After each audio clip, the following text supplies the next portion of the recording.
Oh kabeh langit mandang tanpa sekolah upamane oh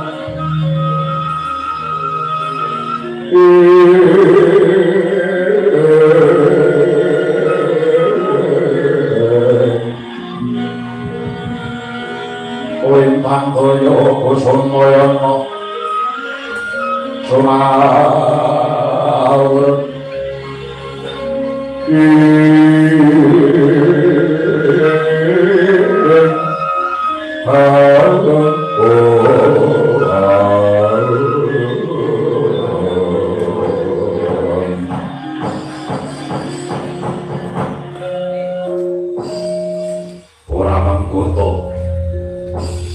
iki ndak konton kampung kak ana ing pertapan puncak Songo ana priagung cacah loro kang padha pratu ing pertapan puncak Songo kene Sang Prabu yen dikemarengake wanda Sang Prabu kuwi mau sapa iya Ban ditopoke wae yen kelaku iki mau nalindra saka ing Mandura dene jejuluk Sang Prabu Baladewa Pambang kula patih negari asli maupun patih Harya Sangguni menapa leres paduka Sang Maharsi menika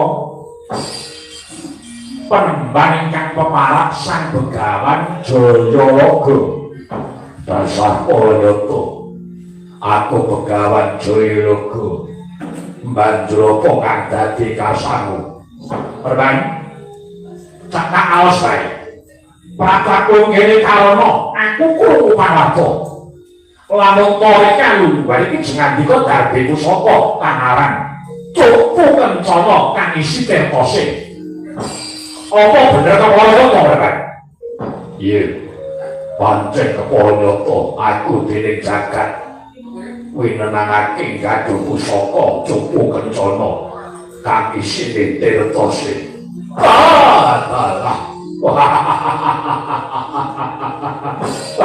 Mati bong beneran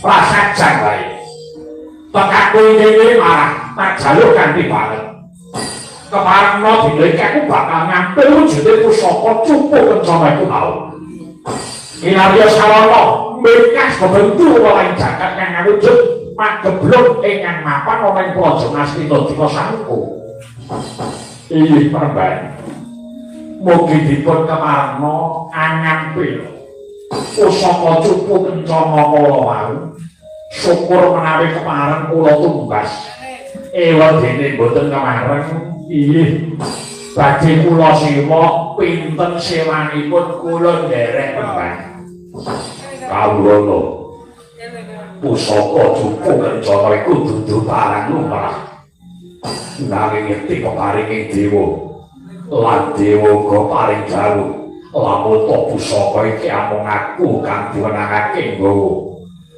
kula sang sapa kuwi aja dadi atimu pusaka cupu kencana Sidirtose ora bakal tak ulungke sapa wae aja to titah lamake dewa wae ora tak parengake gaduh cupu kencana iki mau Kali enggal wah kok sasemeti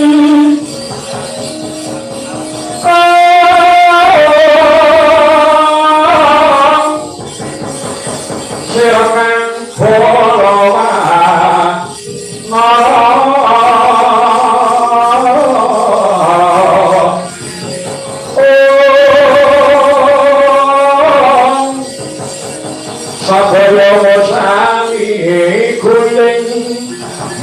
Nabianari sudah sangat bosan mungkin kira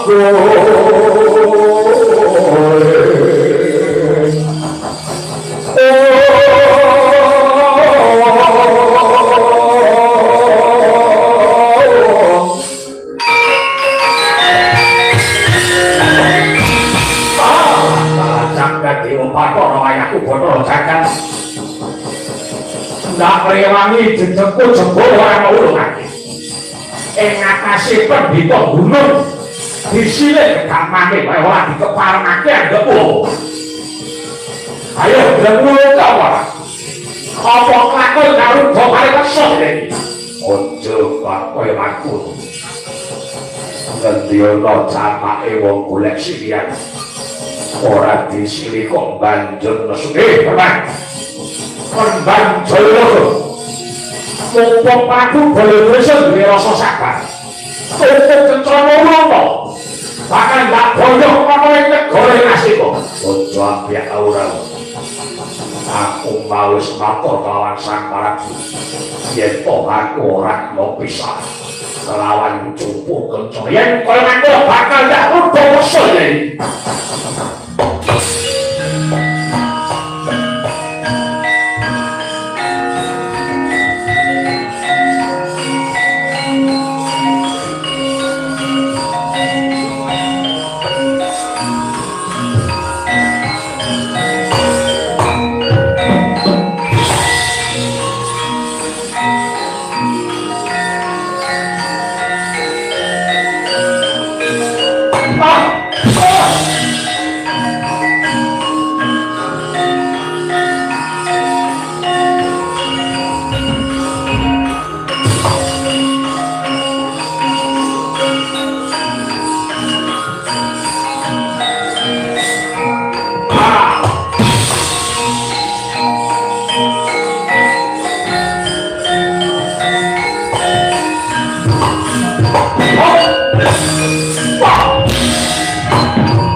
yang pamotosan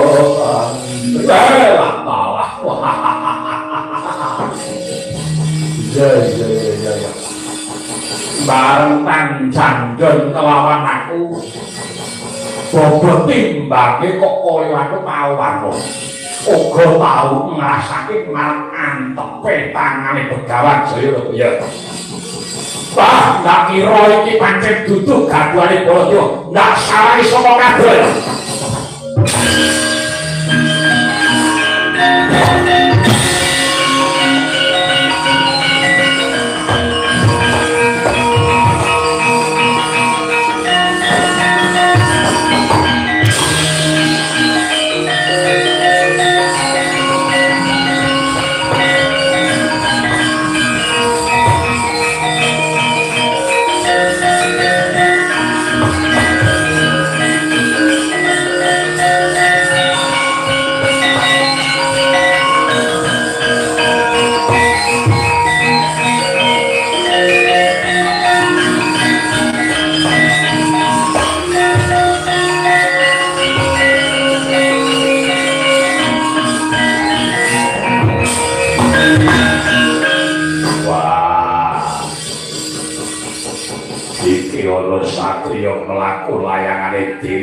asline kowe sapa Janaka?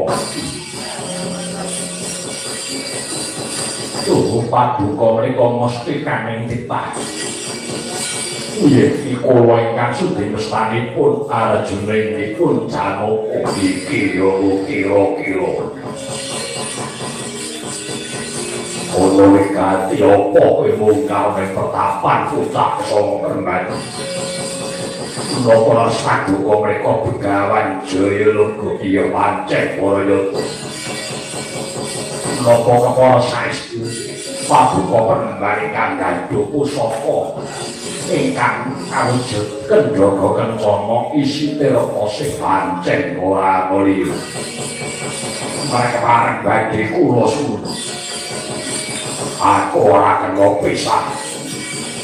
Kelawan wujude kendhaga kencana. Menawi boten pareng menapa badhe kula warbat kanthi cara boten jajalen.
Nyata-nyata Begawan Jayalaga sepi mundra kuwi.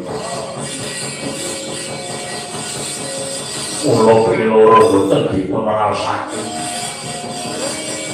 Namung wedine kecandaan garipun Kang Rayi lajeng dipun untang-anting ora coba kaya ngapa perditane.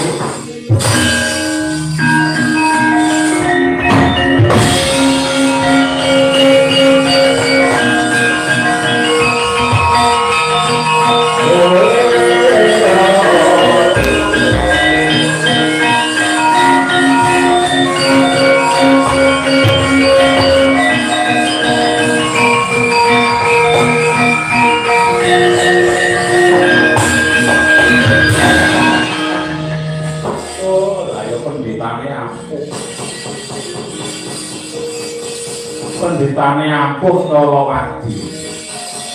Tur yo ora tegel karo Janaka yo lumrah. Ya. Kowe ogleke kasten ana pangarepane Ratu Ndarawati cakra tuwa apa?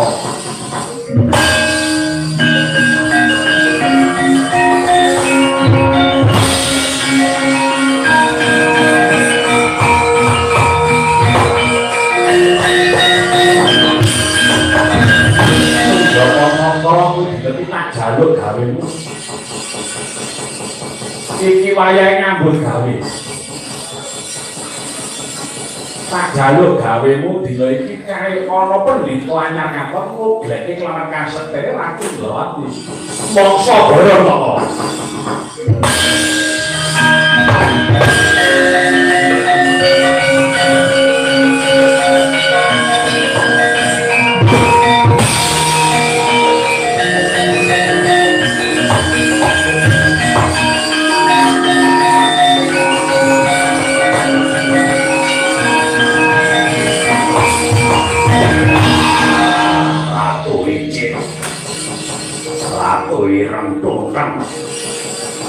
Mati kemayan sanjoto joko hampar roken roken hoy.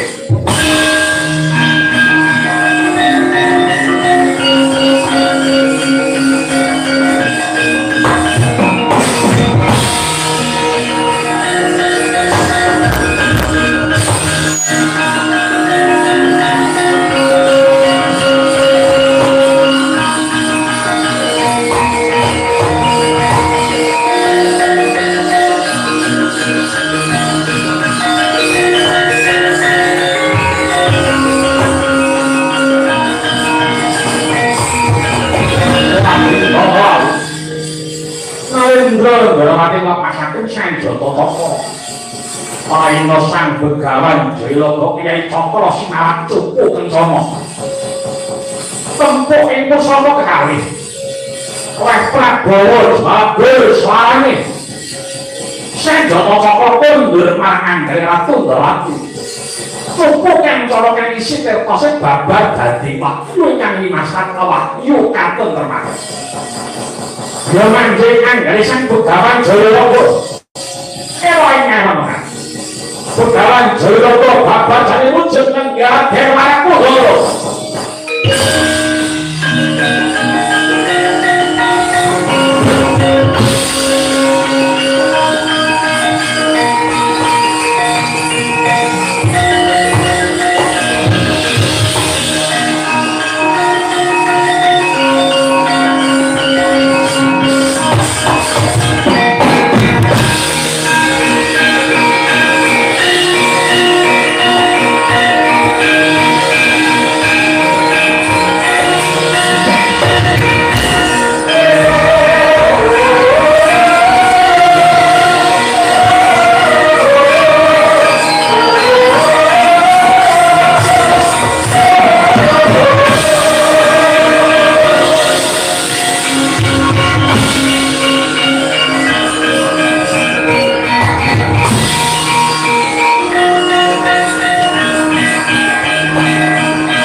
Kakang Mas Andokoyo.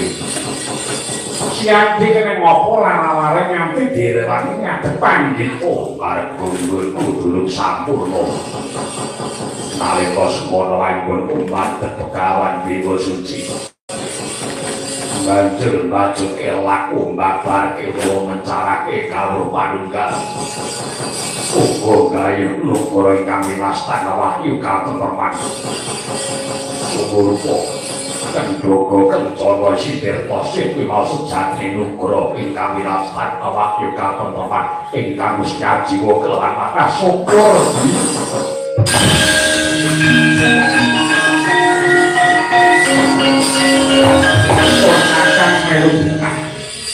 Nganti wong Rewangi munggah gunung. Betek-betek kowe kepengin ndembarake kawruh utawa ngwarake kawruh manunggal ira santos. Siadi ngayunake nugra wahyu katentreman titik mencorong gayamu. Kowe wis kalakon dideke napa wahyu katentreman. Dina iki aku santun wis mengko ndak dadi pengantuan Kakang Semar. Ayo ana sambung lawe kawan Kakang Semar. Ndak kanthi ndak boyo mereka betul. Ayo tak.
menika sinuwun Ndarawati.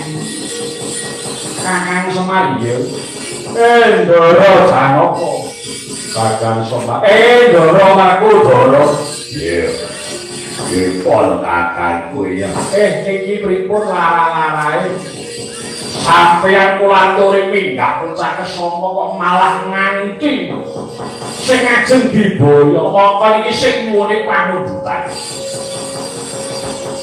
Iya. Mengko Makudara dhewe bakal nlentrake Kakang Semari.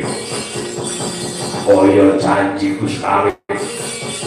Anggonku kepengin mentarake kawruh panunggal. Nalika semono aku duwe kesaguhan isih durung marep sabubare lakon Bima Suci aku kepengin babarake kawruh panunggal. Kajaba saka kuwi aku kepengin ngayunake nugara ingkang wilastan wahyu katon peman. Maha kodrating jagat sejarah sikir pose kuwi wujuding wahyu katenteman antuk panggone Kakang Semar aku sing syukur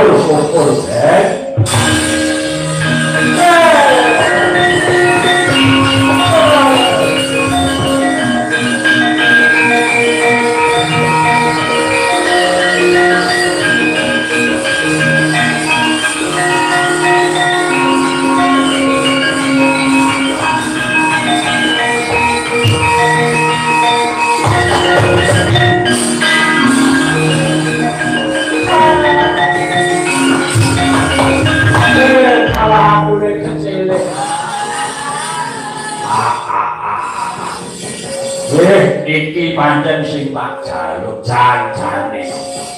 Kula niki ya mung kanggo rantaran ndelak manci tumurune Nugroho. Aja nganti niki wahyu dinapa dening wong sing ampiak awur-awur contone para Kurawa. Iya. Kula sampun lenggono niki babare lampahan. Harus saking kridanipun Ndara Bima Sena nggih Ndara Makudara ateges badhe tentrem jagat. Wis Pak.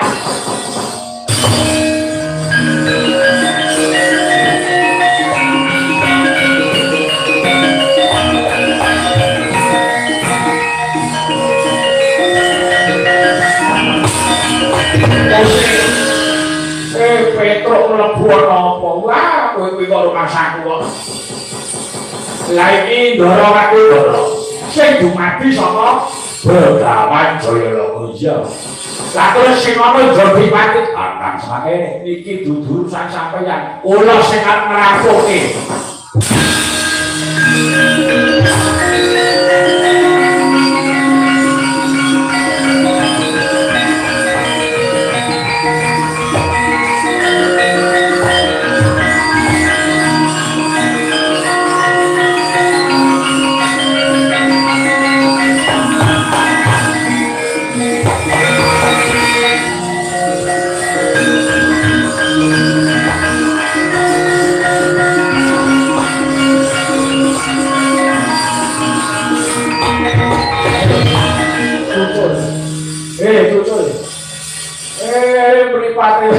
Malik-malik kok ora gelem cucul ngisi-ngisi.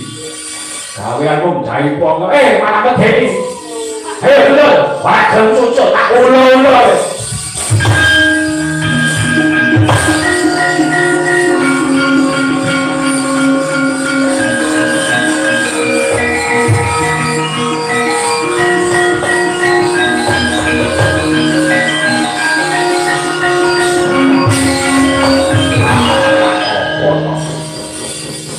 Iki bapakne Werkudara.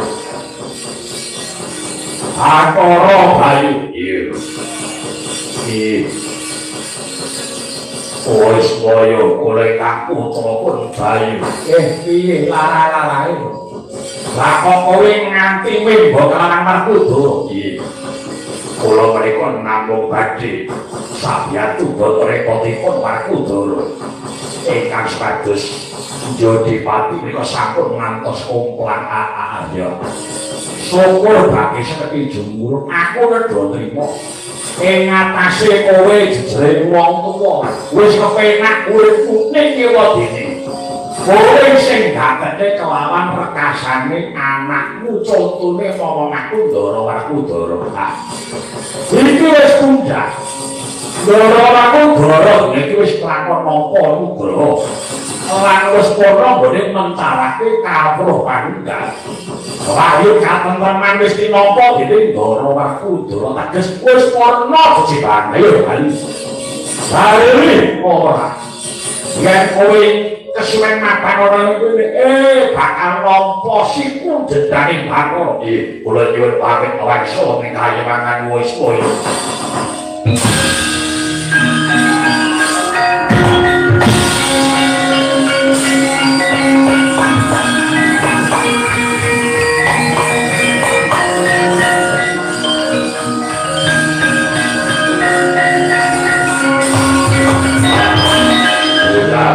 Bali bola titik ana wayu sing nampa Pandhawa titik ana wayu sing nampa Werkudara Saluk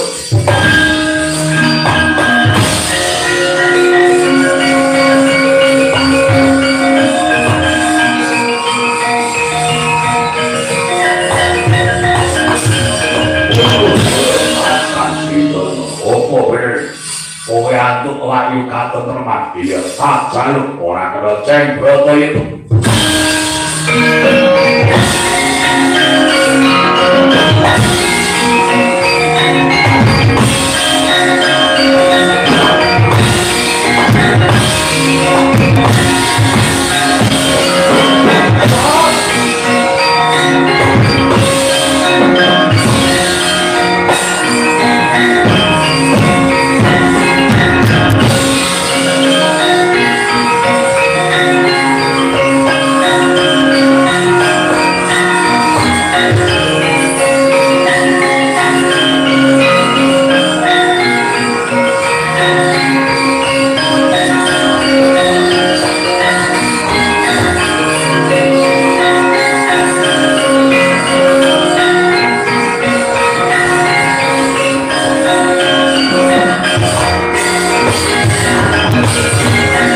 Werkudara Asma kakangku bendhe langsung adat saben kakang kula watu utawa kakang Sinidara wis aja ditangguh kok endake karepane kakang Udalidana bakule rembug dina iki puspurna lakone iki titik siati nampa nugroho ingkang winastan awak iku katenteman bisa suwun bebarengan muga-muga saka gayaning wahyu katenteman bisa gawe tentreming jagat raya munggahe kula wangsa Ndrawati ngarep apa dene keluarga panjenengane Eyang Haji Minto Suwarna saputra wayah munggahe para warga ngguntul japanan iki awis saka dayaning wahyu katenteman para ngguntul japanan munggahe keluarga Eyang Haji Minto Suwarna adono Budarencana simakna kanugrahan kang agung lara sakit sumingkir saka mapanggene muga-muga Eyang Haji Minto Suwarna pinaringan dirga yuswa awet momong putra wayah aku sing bakal sing sisaning para kurawa sing katrima seblak bareng minangci buka pinggir